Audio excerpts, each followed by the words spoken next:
What is up, everybody? Welcome to the pre-party, a presentation of Alliance-Wrestling.com, your number one source for news and information for the National Wrestling Alliance and the United Wrestling Network. My name is J Cal. Thank you for being a part of what we do every single Tuesday right here at youtube.com/The Alliance Blog, and that's Talk NWA Wrestling with you.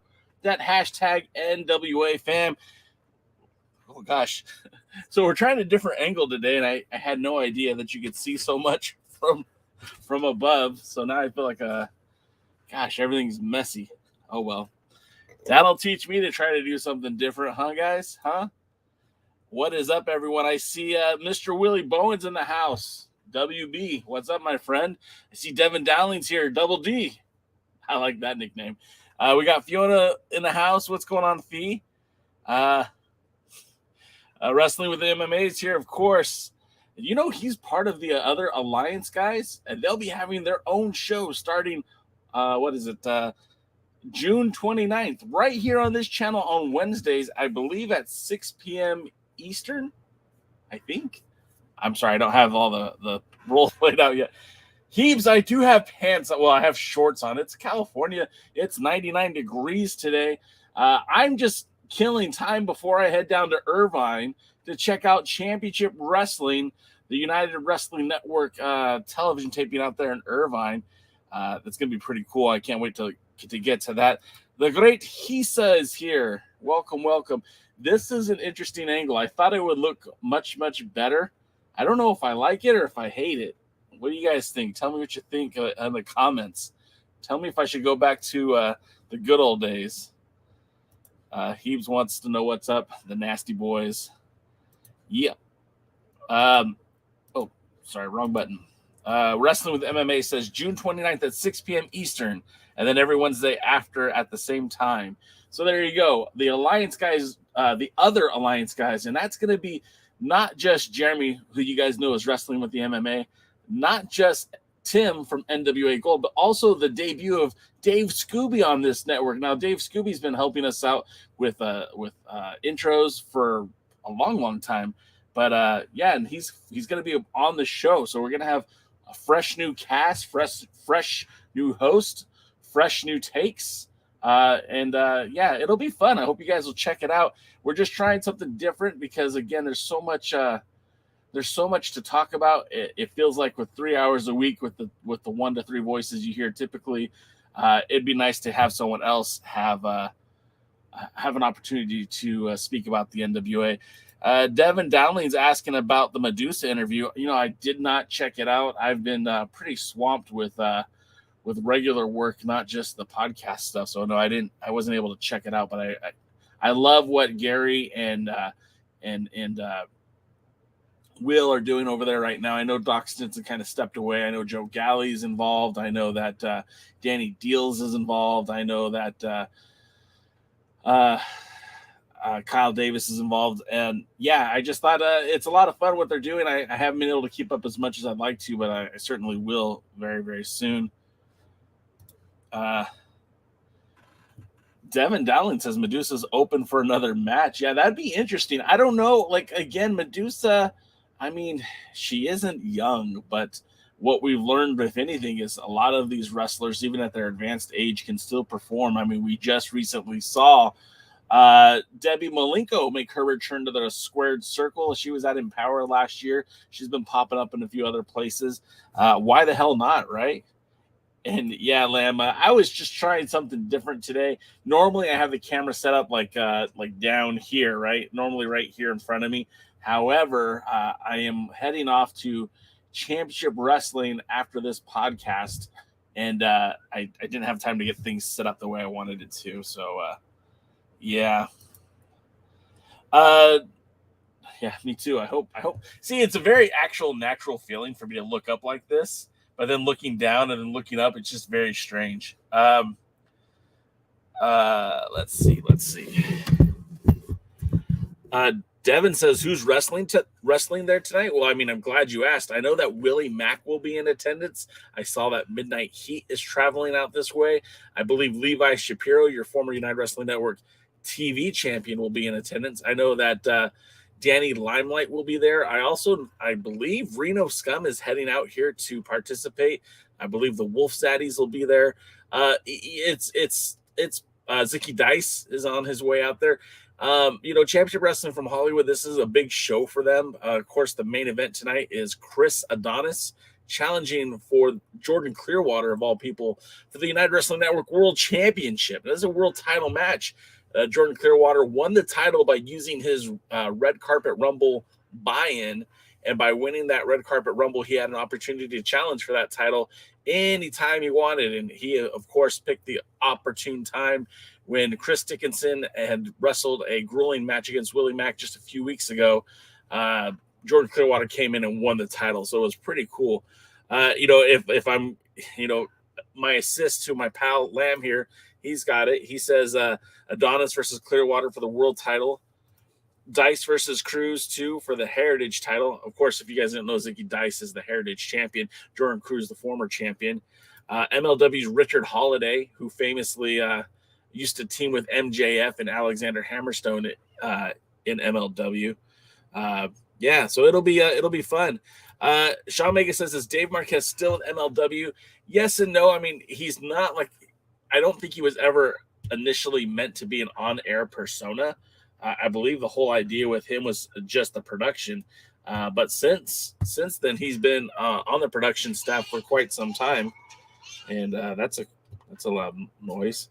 Ever since he's been a part of the production. And I think just from time to time, he jumps on camera.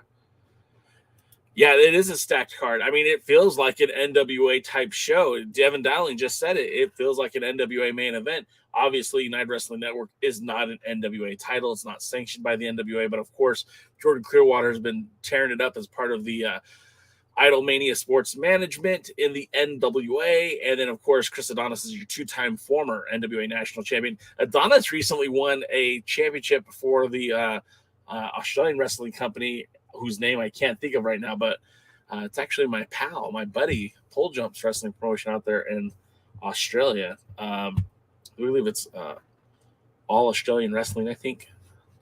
All-Star Wrestling. See, Lamb, you are on it today. You should be my executive producer. Willie Bowen says, Rekka Taka is a very good lady wrestler. She could make a good competitor in a match with Kamille. Yeah, I don't know how much longer she's going to be in Hollywood, because I heard there was rumors that she had signed with the Women of Wrestling, but all of this stuff is unofficial until it's official. And Vince, what's up, man? And I'm so glad to see you here today. We got a packed house. There's 14 of you here checking us out, and that makes me feel pretty good. And then Sean Mega says, a NWA main event is Aldis versus the World. All right. I'll take that. So, just trying different camera angles today. Like I said, I was getting ready. I will be leaving after this podcast to head to Irvine to check that show out. So the camera is not in its normal position. I was in a rush to get it ready, and we'll see. Oh, see, Lamb is dropping some insider knowledge here on you guys tonight. As I know, Rekka is not there today. She and her husband, Manny Lemons, will train the new students at DCW Utah. Manny Lemons stand out from the old championship wrestling from Atlanta, even made appearances, Arizona, even making appearances in championship wrestling from Atlanta. I know when I was there, I was very happy to see him ringside. But, we've got some stuff coming up today. Did you guys watch Impact Slammiversary? Is that what it was? Now I don't remember. Was that Slammiversary? Yeah, I think it was. They had a lot of tributes to the old. Of course, they had a video package with former NWA World Champion, former TNA World Champion AJ Styles. They had former NWA World Champion, former Impact Champion Sting cut some promos. No sign of Samoa Joe, which was odd. But what was wild to me is that they had Nick Aldis jump on the card. And interestingly enough, William Patrick Corgan was there, which leads me to believe that this working relationship with the NWA and Impact Wrestling is far from over. I think this is just a more sign of things to come. Willie Bowen points out that Taya Valkyrie and Rosemary are the Knockouts tag team champions. Speaking of Taya Valkyrie, she's becoming a bit of a belt collector in her own right, winning the MLW Featherweight Championship and also the AAA Reina de Reinas Championship. Taya Valkyrie is on fire, and she's in the NWA. There's a possibility she could be challenging for the Burke at some point. Hell, there's a possibility that Tasha Steelz is going to come challenge for the Burke at some point. Things are wild right now, and the relationship that the NWA has with Impact is certainly opening up some more doors. We saw that the Briscoes lost the Impact Championships. Now, maybe that opens up some opportunity for them to return to the NWA. like I said, it's a wild time right now. Lamb points out that Samoa Joe said he wasn't asked and didn't have time for it. I know he's shooting a new movie. Maybe it's just a TV show. I don't know. He's doing something. So I'm sure he's pretty occupied. Samoa Joe, look, man, I don't think that there's any other performer except for AJ Styles that I think of when I think of Impact Wrestling. And I'm a huge Samoa Joe fan. I don't know how you don't ask that guy to participate. Even if he says no, I mean, having him just cut a promo would have been something special. And then Lamb says, what if Nick Aldis jumped to Impact and leaves the NWA for a while? That would open up the door to build new main eventers. And the interesting thing about that, too, is as we're talking about it, Nick Aldis, and I'm assuming Mickie James, the Aldis family, if you will, have made their own copyrights. Recently, they copyrighted Strictly Business. They got the term empower copyrighted when it or trademarked, I guess is the actual proper expression, I believe. Trademark for the X Division Championship. Did I just have a stroke? They just got those names registered. X Division Championship. I never claimed to be professional, guys. I never claimed to be professional. And it's just wild, man. This whole thing is just it's very strange to me because you've got NWA talent copywriting, trademarking, whatever, these names that have been synonymous with the National Wrestling Alliance. But if Billy never got those names copyrighted, then by all means, I guess they belong to the performers now. And so Empower belongs to the Aldis family. Strictly Business, at least when it comes to wrestling, belongs to the Aldis family. So it's wild, dude. It's such a wild time in the world of professional wrestling. And my neck is all right. Like I said, this is a comfortable. Me looking at the camera like this is very comfortable. I'm just going back and forth, going down though. Now you guys are talking about it, and I'm becoming a hypochondriac. I'm like, oh, maybe my neck is hurting. Damn it.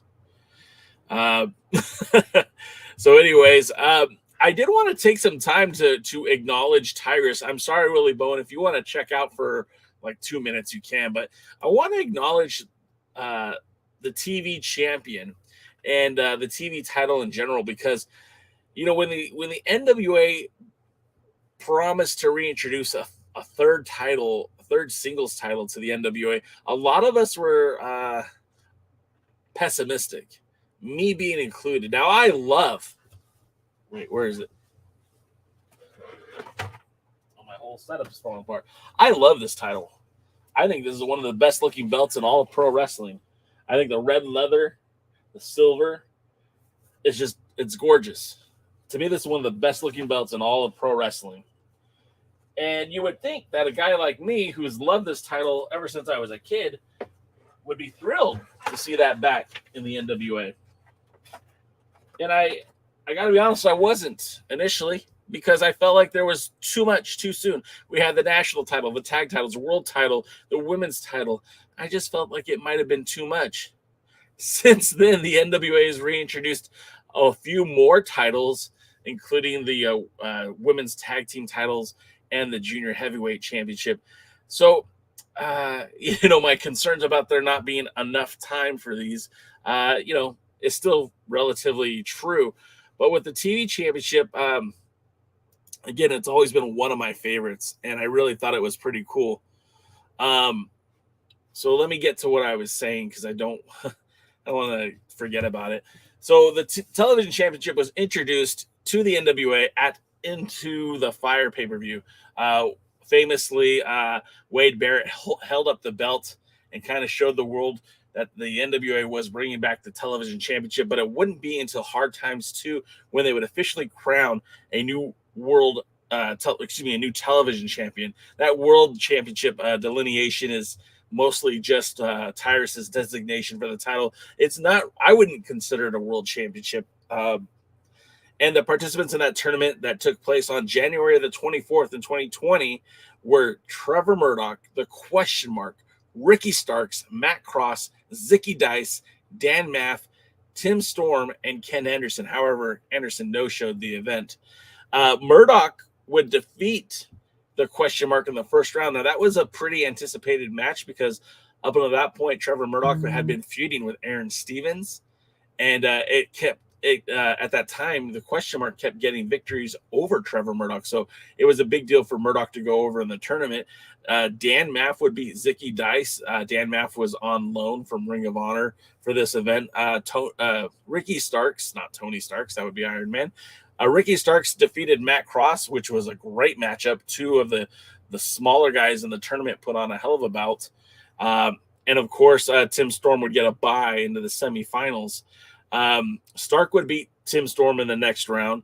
Murdoch would defeat Dan Maff also in that round.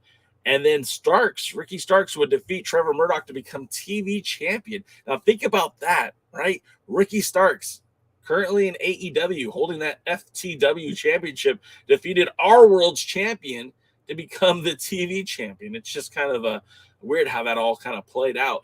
And although Ricky Starks would hold that title, that championship, for a large chunk of the third season of NWA Power, in reality, he was only champion for 2 days. He reached a time limit draw with Matt Cross. He bested Zicky Dice. However, the second time he wrestled Zicky Dice, which was literally day 2 of his reign, he would lose the match. Once Dice edged out Ricky Starks, Starks quietly walked away from the company. Of course, COVID-19 happened. The results of a worldwide global pandemic basically shut down the NWA, and the TV title was mostly left on the back burner.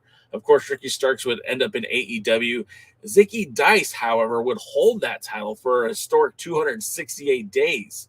Unfortunately, most of that time as champion was, again, impacted by the worldwide global pandemic.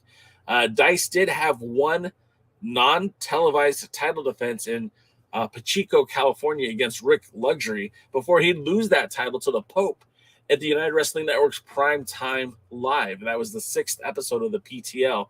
Now, Prime Time Live, if you guys don't remember, when NWA Power went on hiatus, the United Wrestling Network, partnering with the NWA, featured some NWA title matches on these episodes of Prime Time Live, which were like 90-minute pay-per-views that were available on Fight TV and traditional pay-per-view sources.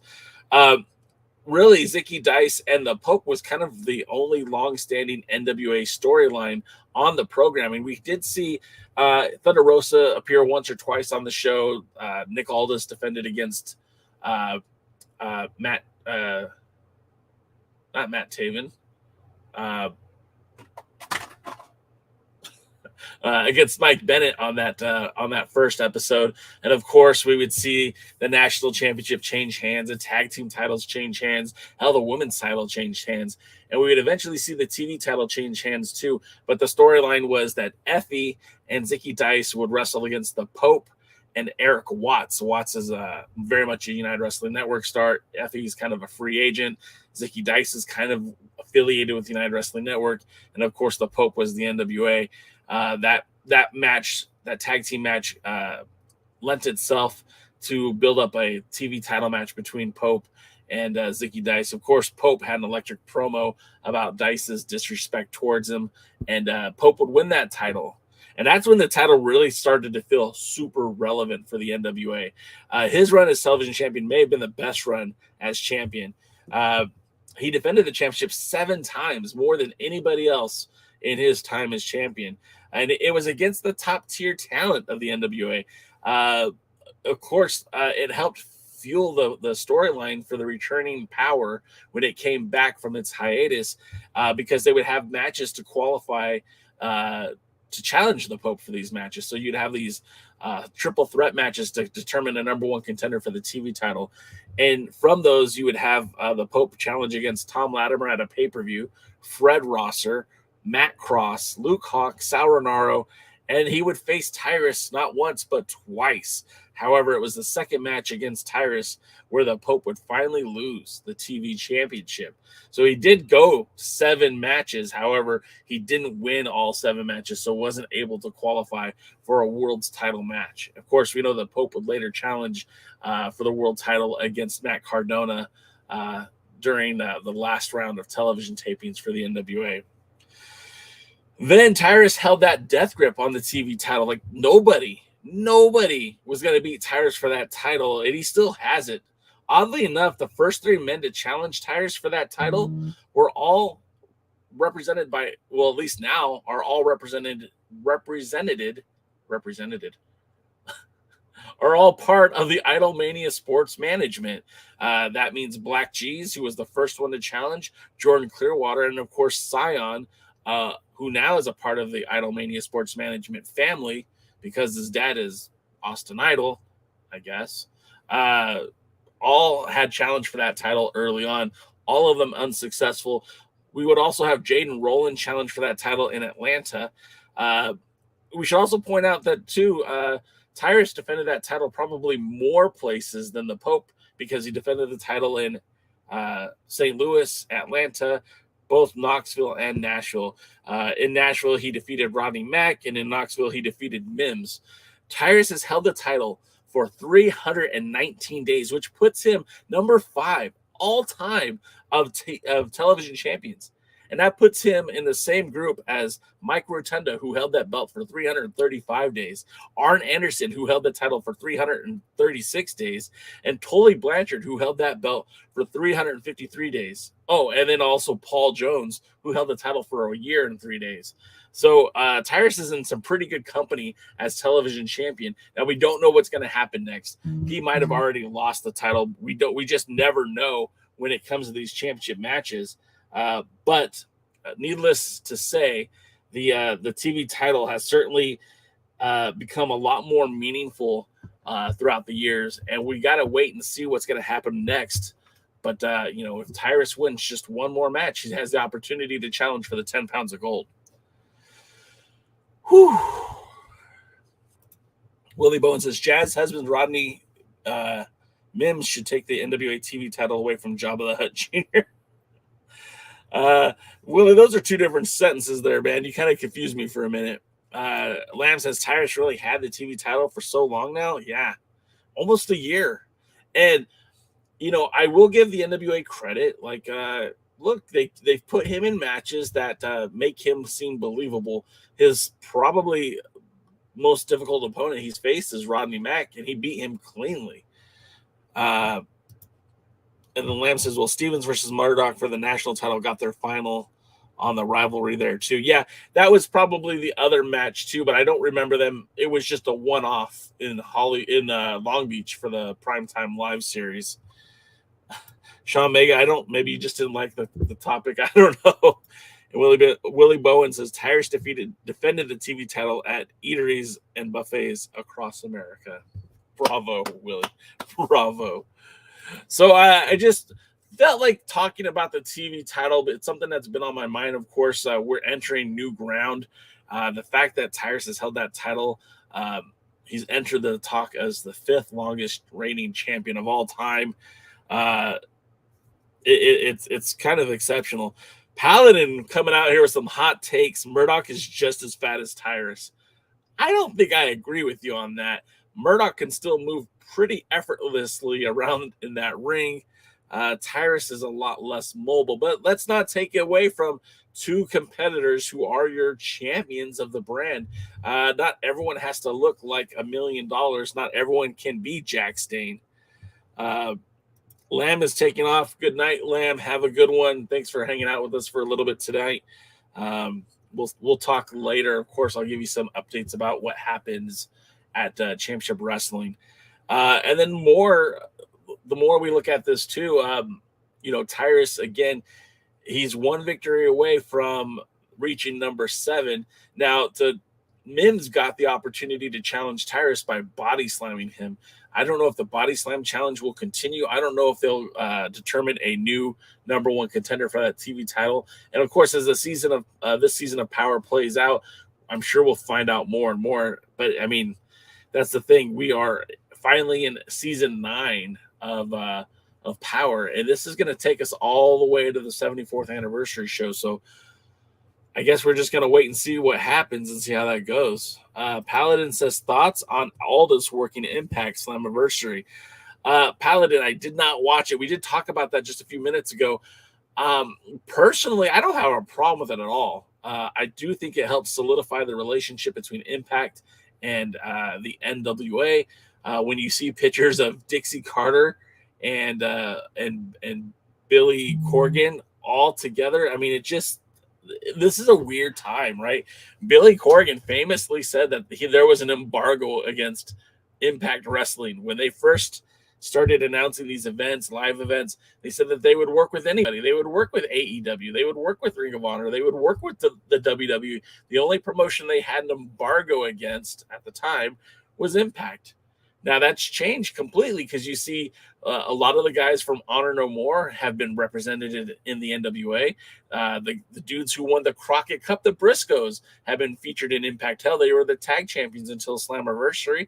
And then to see guys like, Matt Taven and Michael Bennett wrestling in a match that has Nick Aldis in it with the other former Impact wrestlers. It's wild. I don't have a problem with it. I'd like to see more of it. As someone said earlier in the show, if Aldis were to maybe disappear into Impact for a while, maybe just kind of quit showing up for the NWA for a brief time and come back at some point, it might be very meaningful for the NWA. I don't know if Billy Corgan would be 100% okay with that, but I think it'd be a welcomed break for some fans. Definitely not all. And does the video look fuzzy to you guys? Oh, there we go. Oh, no. I should never have touched it. Okay. Hope that doesn't fall. Dave Scooby says PCO versus Jax Dane for the national title. I mean, now you're talking, right?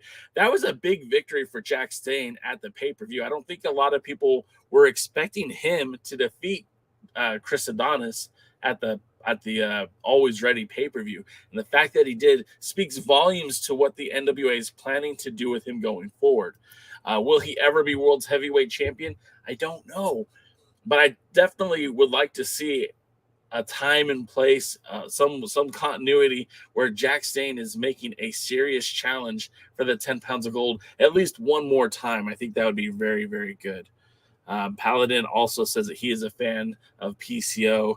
Paladin also says the last Impact, he popped his shoulder out of his socket, took his top off so everyone could see his collarbone showing. Oh, wow. That's pretty, wow. That's hardcore. PCO, man. Have you ever heard him like on Out of Character when he's like doing Busted Open or something like that, and he's just regular guy, Pierre Carl Outlet, different dude altogether, but in that ring, he's wild. Chris Drummond says all fans would be happy if Aldis went to Impact. Well, not Impact fans. Look, I do not want to disparage the name of Nick Aldis. I think I've done enough of that in the last 2 years. He has value, man. He brings something to the table. And whether it be NWA or Impact, the dude has value. The dude's a hand. He's great in the ring. I just think there might have been a lot of overexposure for Nick Aldis in the last year when they took the belt off of him and even tried to take him off TV, but literally was only gone for maybe 2 weeks total. I think it would be more impactful, no pun intended, if he was gone for an extended period of time, a month, 2 months, 3 months. I know that he's had matches in Poland. I know that he's getting ready to have a match in the UK again. He's heading to Germany again. Now, all of these would have been great opportunities for that 10 pounds of gold to be defended worldwide. But at the same time, I don't necessarily want him to be world's champion either. Paladin says, I try to avoid some interviews of talent. Don't want it to mess up the kayfabe for me. Paladin, I get you, man. I get you on that. So we're about 30 minutes in, which means now it's time for us to start talking about tonight's television program, NWA Power. Now, I don't remember who said it earlier, but someone said that the format changed, that they're going to do only 2 matches on Power going forward. And I don't think that was what they initially had planned for. I think that's just a byproduct of them doing these special tapings the day after the pay-per-view. They want to make sure they have enough content to go all the way through. Although personally, if it were me, I would have done things a little bit differently. Paladin also says, I usually don't care for Aldis' work, too slow for me, but he was very fast in his Impact match. I enjoyed him there as an Impact original. Yeah, I mean, and it's kind of weird, right? When you talk about the originals, he was like a Johnny-come-lately when he showed up, right? Because the Impact started in 2002. I don't think he made his debut for the company until almost, 2012, 2010? So, I mean, he wasn't, to me, he's not an original, but I get it. He's one of the guys that helped carry the company on his back. Likewise, Brian Cage did that for some time. Eli Drake did that for some time. Yeah. But getting to tonight's show, of course, this is the hour of Before Power, where we talk about the NWA Power. We're going to have Jax Dane on the mic. And, of course, anytime I could hear Jax Dane on the microphone, I'm always here for it. Jax Dane is a Grand Slam of the NWA. There's nobody in the company now who could say that they've held the national title twice, the tag titles, the World's Heavyweight Championship, and of course, a title that is no longer even being defended, the North American Championship. Jax Dane briefly unified the national title with the North American Championship when he defeated Tim Storm at one of the shows in Cauliflower Alley Club in Las Vegas. That title, that victory, basically set him up for his run with the World's Heavyweight Championship. Now, he was injured after he unified those titles, but when he recovered, he basically stepped up and went after not Kojima, but Hiroshi Tenzan to win the NWA World's Heavyweight Championship. So he will be speaking tonight, and y'all should be listening, because you see Jax Dane quite possibly is the best heel the NWA has right now. His promos are money. He looks like $1 million. Dude is $1 million. We're also supposed to hear this confrontation between KiLynn King and Kamille. Now, I just assumed that this match, this feud, this series was over. Kamille got the victory. It was a clean victory. There's no shenanigans. She won. Alwayz Ready. Thought it was done, but nope, not so much. Kamille versus KiLynn King. At the very least, a war of words should be happening tonight on POWERRR. And of course, speaking of Nick Aldis, who has been the talk of the town, again, his time in Impact, that's the second match he's worked for Impact in a year.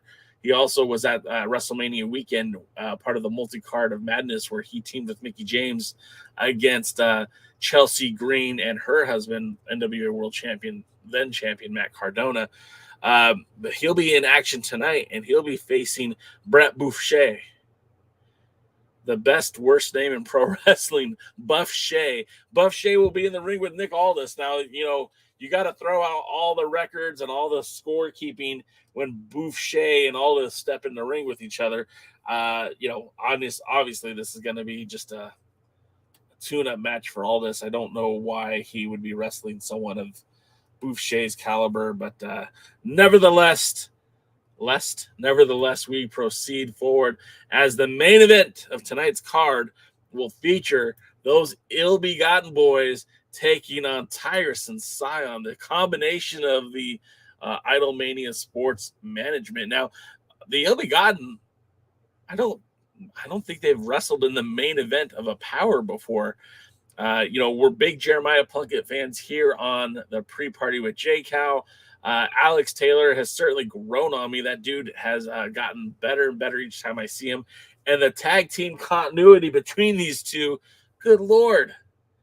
Each time I see him in the ring with each other, I'm just amazed that Jeremiah Plunkett and Alex Taylor, too, you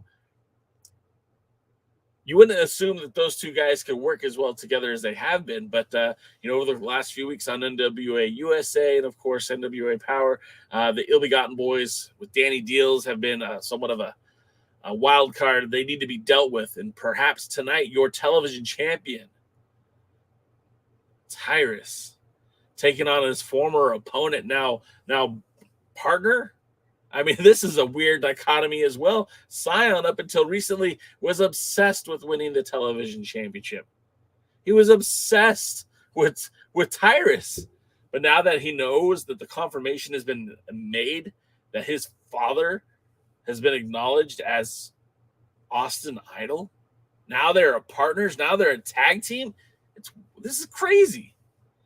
What also kind of makes me scratch my head about a matchup like this is Cyon's motivation has been since day one to win championship gold in the NWA. He wants to be a champion. He wants to be the world champion, but has set his sights on becoming a champion at some point.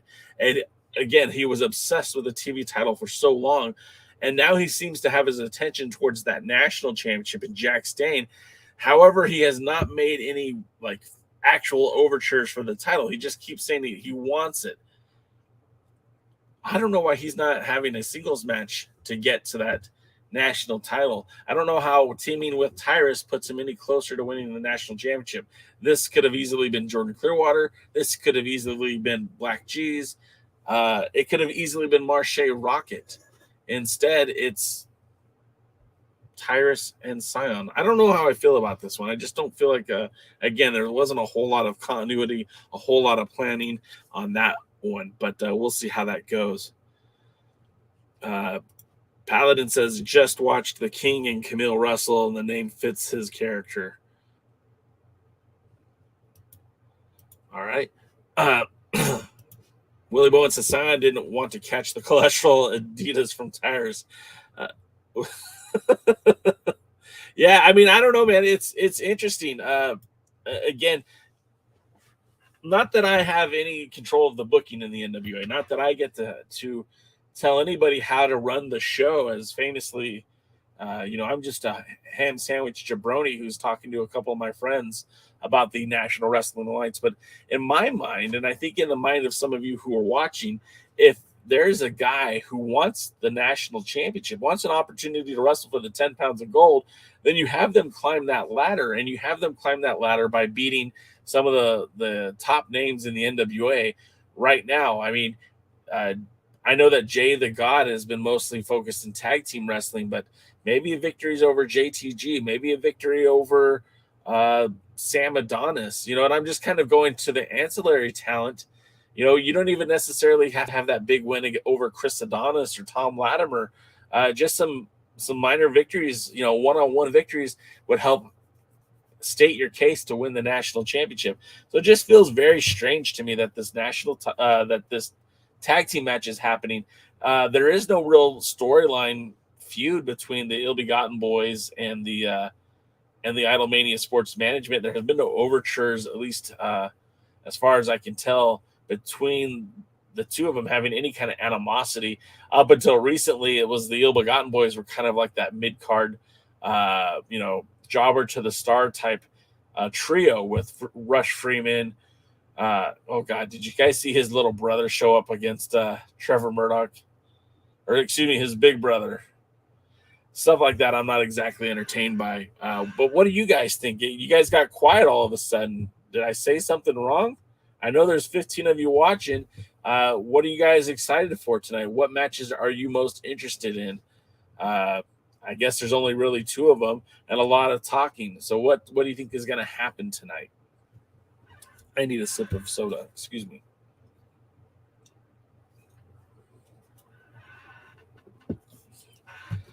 Willie Bowen says, will Law Rebellion stay in the NWA after losing the world tag titles? That's a great question. And that's an answer I don't have for you. It seems like it's about 50-50, right? Because we talked about when Ricky Starks lost the title, he left the company. When Zicky Dice lost the title, he left the company. Adonis has been a guy that's been around for a while.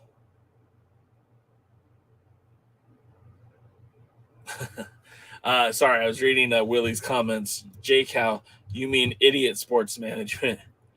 I did. We know that the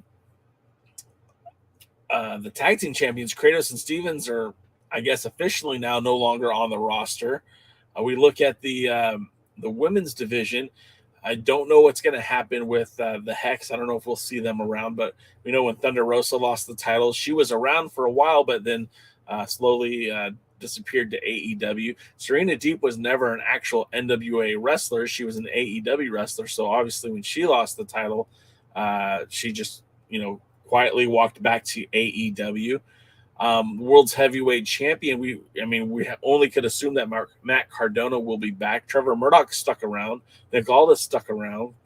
And then, of course, the tag team champions, we already mentioned, Stevens and Kratos are gone. We haven't seen the Rock and Roll Express as a tag team, and we probably won't.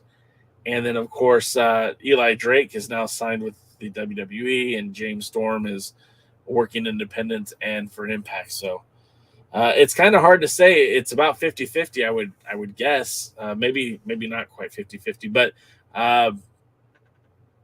La Rebellion is a very good tag team. They can benefit from their time in the NWA, but they're also getting booked all over the place. They don't necessarily need the NWA to be important. They don't need the NWA to be active, but it certainly doesn't hurt to be a part of the NWA, part of this legacy brand that continues to grow.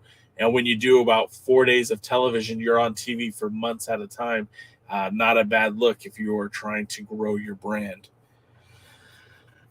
More of your comments. Heeb says maybe a Kamille face turn. I think we're almost there. Like she is so good at getting that crowd behind her. And I don't know if that is organically grown because how long she's been with the NWA, how much she is an NWA competitor, and the fans just learned to respect it, kind of like the old Horseman country. They just learned to respect her as a competitor. They'll boo Tom Latimer all day, but if Kamille's there, he gets cheered too. So I don't know for sure, with the direction they're going to go with Kamille, I wouldn't have a problem with her going babyface. She's almost there, like you guys kind of alluded to. Paladin even said Kamille is already a face. You're not wrong. In a traditional sense, she's not a face, but the reaction she gets from the crowd certainly makes her seem like a face. Dave Baymiller. Dave, I don't think you've been on the show before, but if you have, thanks for watching in the past. I do appreciate you joining in the comments. Dave says, I suspect they will bring back for the pay-per-view or special events. Yeah, they're a great tag team. They have credibility. They did hold those tag titles, and whether they're facing, the Commonwealth Connection or perhaps facing the Briscoes or Taven and Bennett, they're a very fun tag team, and I'd love to see more of them. That's just my 2 cents. Dave follows up. The interaction between promotions now is fantastic, and it lets them dip in and out. Hopefully this continues. Yeah,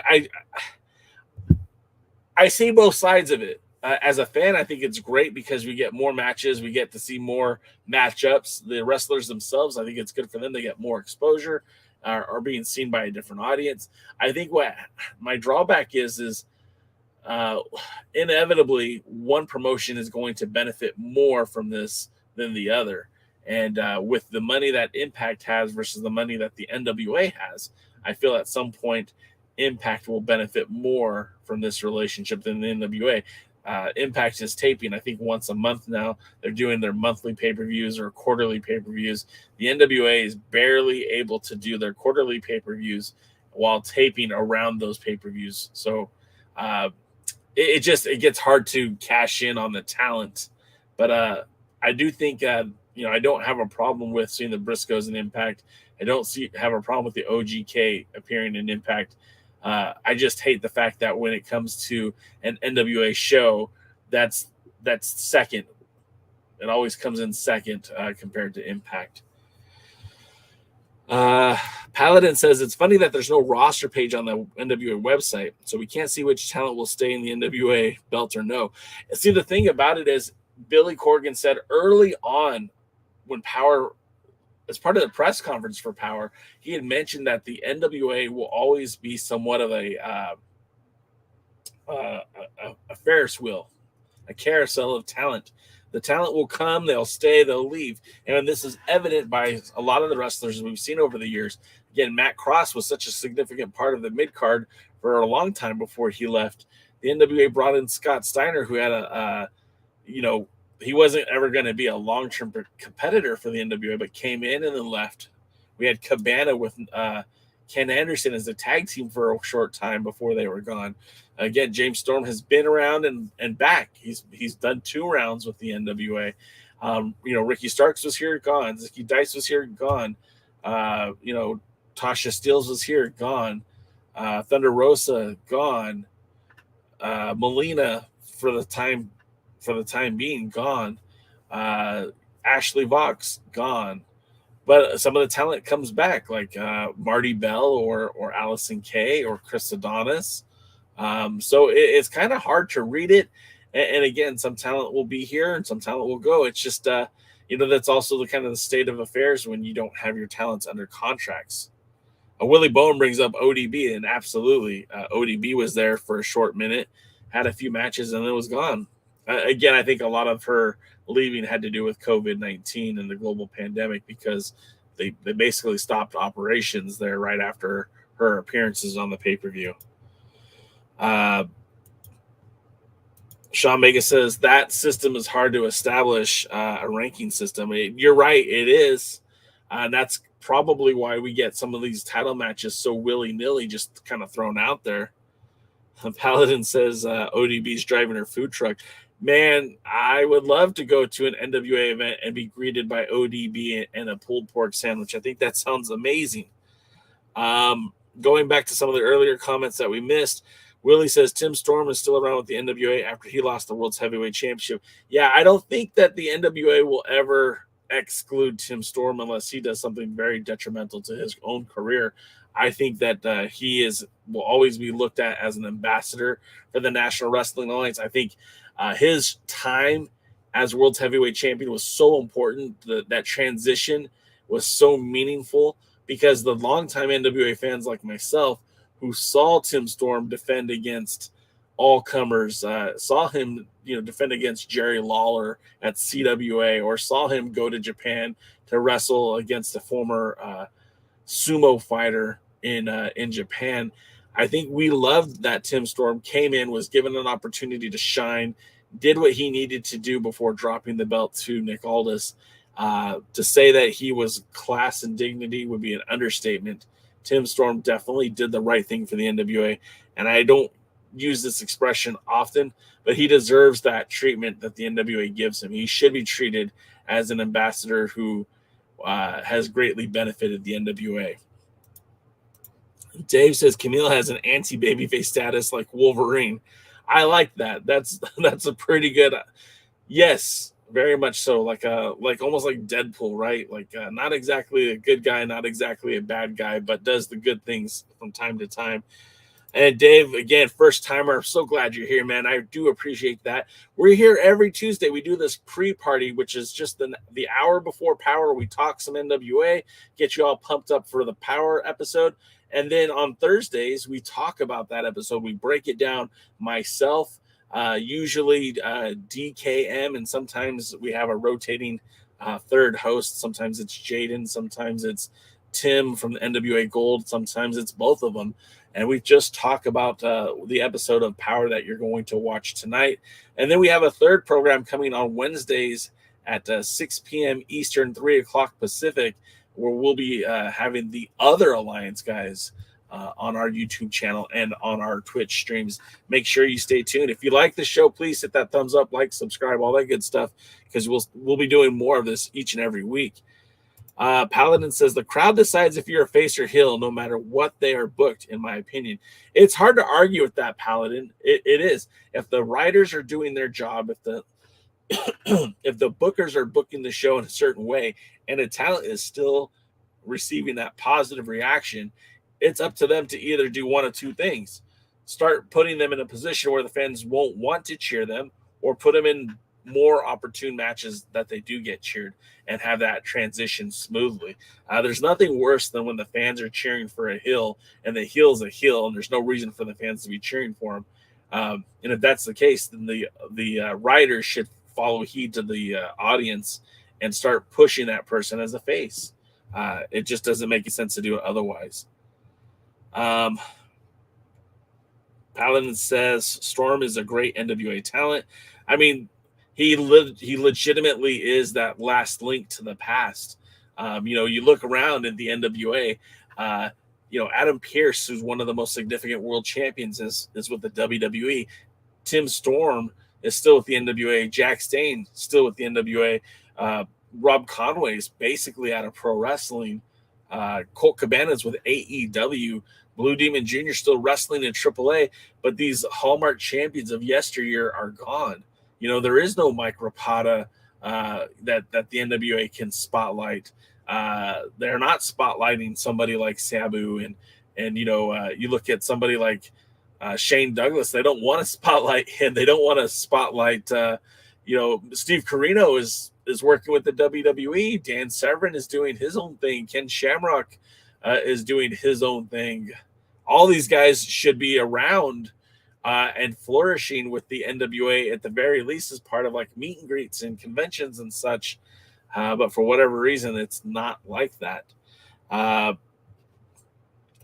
Willie Bowen says, what belt should Crimson challenge for?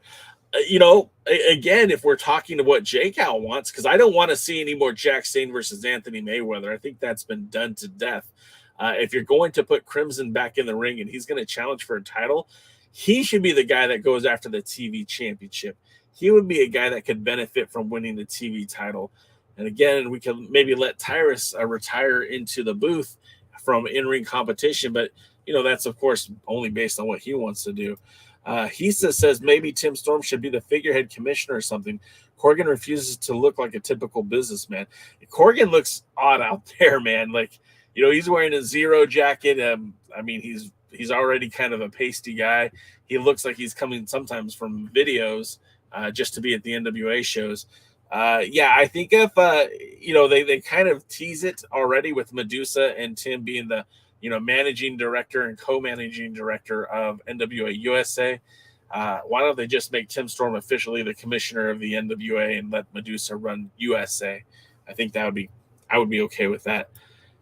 Again, Dave, thanks for checking it out. Paladin says, does the NWA have a Hall of Fame? They did. In fact, I used to be part of the committee. I know, right? They used to have a fan committee vote on the NWA Hall of Fame. Now, I haven't officially heard that Lightning One recognizes that old it was the Bruce Tharp era, the International Wrestling Corporation, and before that, the Pro Wrestling Organization. They had that Hall of Fame set up. Again, don't know if the Lightning One era recognizes either one of those contributions to the Hall of Fame. Willie Bowen asks, where is Brent Albright? Brent Albright retired from wrestling. I mean, he just full on retired. He left. He's gone. He's just not a part of wrestling at all.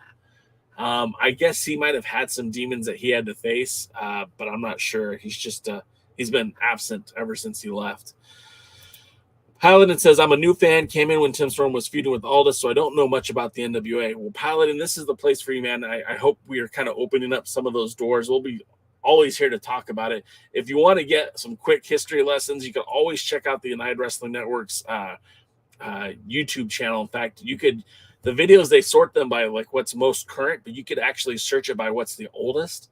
And they literally have videos from press conferences or promos or some of the wrestling matches that they were doing all the way back in 2008, 2007 on that channel. So like you could hear Bryan Danielson, the American Dragon, call out the NWA, or Adam Pearce wrestling against Nelson Creed for the NWA Heritage Championship in Las Vegas, at one of the arenas that they wrestled at back then, or a brief interview with Fred Richards. There's so much stuff that's there. And it's cool because United Wrestling Network has continued to exist with or without the NWA. So you could see that transition. A lot of their early programming was put onto YouTube. So you'll see some matches there too. Highly recommend checking that out. Willie Bowen says Chance Prophet should be back with the NWA. I agree, man. If you guys didn't see the interview that I did with Chance Prophet, I highly recommend that too. had a great time talking with Chance Profit. If you guys aren't familiar with Chance, he is a former two-time NWA national champion in his own right, held a few regional championships for the NWA as well, and really just a great guy historically for the National Wrestling Alliance. Him and Damian Wayne and Drew Onyx, to me, were kind of like the standard bearers of the NWA, along with Scrap Iron Adam Pearce in that brief time from 2007 to about 2000. I want to say like 2010. Those four names were synonymous with the National Wrestling Alliance, and usually those names were always on the higher end of the cards.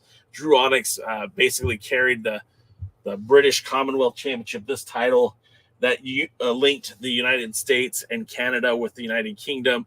Damian Wayne was a former North American champion, also would hold the national title and the tag team titles. At one point was pegged to be the world's heavyweight champion, but that just fell apart. And of course, Scrap Iron Adam Pearce was a 5-time world's heavyweight champion, literally the blueprint of what you would want for a world's heavyweight champion. You should definitely go back and check that out. Let's see. Dave says, I'm relearning quite a bit myself, Paladin. I left years ago and have come back recently. Good to see some familiar faces such as Austin Idol. Loving the NWA, good old-fashioned pro wrestling. It's awesome, Dave. I have a lot of critiques, but overall, I do love this brand. I do love to see it still exists when many times it could have just disappeared over the last 40 years. I mean, ever since New Japan Pro Wrestling and World Championship Wrestling left the NWA, there was opportunities for this company to just quit, just fall apart. And what's crazy to me is how it survived. Even with guys, like I said earlier, Mike Rapata, Steve Corino, Chris Candido, they carried that brand when many people just didn't even know what the NWA was. And so for the fact that it's still here and it's still, obviously a viable brand, I think it really speaks to just how much that the NWA is beloved by a lot of the wrestling fans. Thank you. He said, I do appreciate that. I thought it was, I really enjoyed it too. With the sessions with J Cal, which is completely stolen from Renee Paquette. I'm just trying to have conversations with guys that I respect and admire, or who I think have an interesting story that we could talk. And a lot of it's just NWA related, but I have a few interviews that are coming up.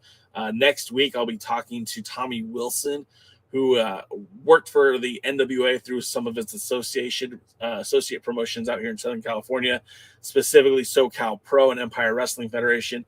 And he's just had recently had a few medical scares. He's getting back to coming back into pro wrestling. And he's just a mind that I would love to talk to. I hope you guys will check that out soon too. Kikuchi says, back when the NWA had territories, in your opinion, what were the best ones? Easily, it just depends on what era we're talking about, right? Because NWA Southwest was probably one of the most prolific territories that the NWA had. They were bringing in guys with huge names like Charlie Haas, Lance Hoyt, Lance Archer, Lance Cade. I said Lance Hoyt and Lance Archer. Those are the same guys. Excuse me. They would bring in guys like Rodney Mack. They had Dan Severn wrestle for them. They did bring in the world's champions of years past. So I think Southwest was one of the strongest territories for them. I know that New Jersey, whether it was Dennis Corluzzo's NWA or Fred Richards' NWA in New Jersey, that territory was very meaningful for the National Wrestling Alliance because of Dennis Corluzzo and the fact that he did so much to keep the NWA relevant when that time and place it kind of ceased to exist. For most people, they were still very much an important part of the wrestling climate in New Jersey. And you go down to Florida, Joe Price or Howard Brody or even the Sheik, right? I mean, they had a very strong Florida territories for quite some time for the NWA. And of course, I'm always terribly partial to California because of what Dave Marquez did in his time with the NWA. Now, a lot of his success and a lot of his accolades really come from those smaller arena shows that they did all over the Sun Belt, Texas, Arizona, Florida, and some of the shows they even did like north of the border in Canada. Those were really prevalent and meaningful and did a lot to help establish the NWA. And a lot of that happened outside of California. So it's very, these territories, Kikuchi. I mean, one of them that always will stick out to me is the Dangerous Adrenaline Wrestling Gladiators, because we worked closely with them in the infancy of this podcast, where we would talk to a lot of their talents. They were very instrumental in helping that podcast grow. So I'll always be grateful for them. Of course, Dave Marquez, Championship Wrestling from Hollywood, Ken Taylor, NWA Southwest. Those guys really helped me and helped solidify this podcast. So I will always have a special place in my heart for them. Paladin says he's a new convert, came from AEW, heard about the Cody Rhodes, Nick Aldis feud, watched then found the NWA. That's awesome, man. That's great. I wish Cody would have had a little bit more time in the NWA than he did. We're going to cut it now. Willie says, same goes for Matt Rivera. He should be back with the NWA. Matt was great, man. He did a lot for the NWA. I don't know what capacity he could do now. I don't know if he's still wrestling, but he had a great mind for the business. And then Mid-South and Mid-Atlantic areas were good too, as well as California and Hawaii. Absolutely. Guys, thank you so much for being here. We are running out of time. We'll be back here on Thursday for the Alliance Guys podcast. Next week, there'll be 4 different shows. There'll be the Sessions with J. Cal on Monday, the pre-party on Tuesday. Wednesday, it'll be the other Alliance Guys, and on Thursday, it'll be the Alliance Guys. I can't tell you how excited I am for you guys to see all this new programming that we're bringing to the table. Hope you do enjoy it. We do appreciate you guys being here. If you like the show, then listen to what this guy says. But until next time, I'll see you at the matches. Thanks for joining the stream. This has been a presentation of Alliance-Wrestling.com. We genuinely appreciate your support. Would you consider subscribing so you'll never miss a future episode?